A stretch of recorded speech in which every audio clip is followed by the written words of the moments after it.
Super Slyder is a puzzle game from Astralware. You play as a blue creature called Slyder, who has to work through over 200 mazes. This is no easy task though. The game's levels begin simple and there are many tutorials to show you how the game works, but they soon become a lot harder. The idea is to get Slyder to the warp point, which will take you to the next level. You do this by simply moving him up, down, left and right. However, because he is a ball, he cannot stop unless he hits an object or wall blocking his path. This is what makes Super Slyder a challenging puzzle game. There is no story, but there are friends and foes who you meet along your way through the levels.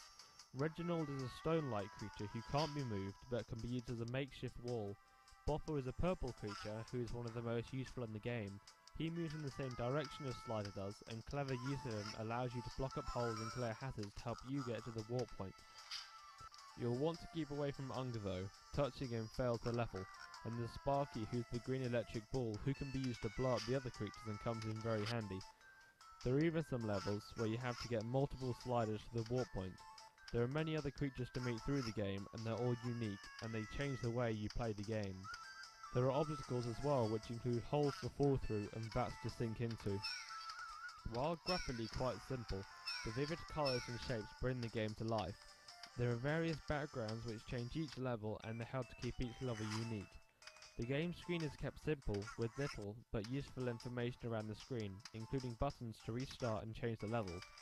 The game primarily runs in 320 by 320, but it can be played in 480 by 320, and it displays patterned borders to fill the space. Sound-wise, Super Slyder is kept quite simple.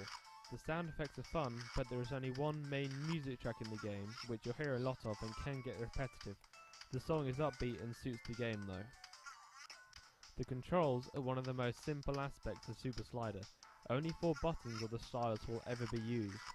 If you're using the stylus, you can either press the screen in direction you want Super Slyder to move, or use the 4 arrows in the bottom right corner. If available, you can use the buttons on your PDA to move Slyder, and the game supports the Zodiac analog stick and buttons. Super Slyder will keep you going for a long time because of the large amount of levels. Replay value is added because the game counts the total number of moves you make, so you can play through the game again to improve your score. I would have liked to see a simple level editor though for users to create their own levels, but as it stands there is still a lot to do. Super Slyder is a great puzzle game. Colourful graphics, upbeat music and challenging gameplay mean that you'll keep coming back for more. 8.1 out of 10.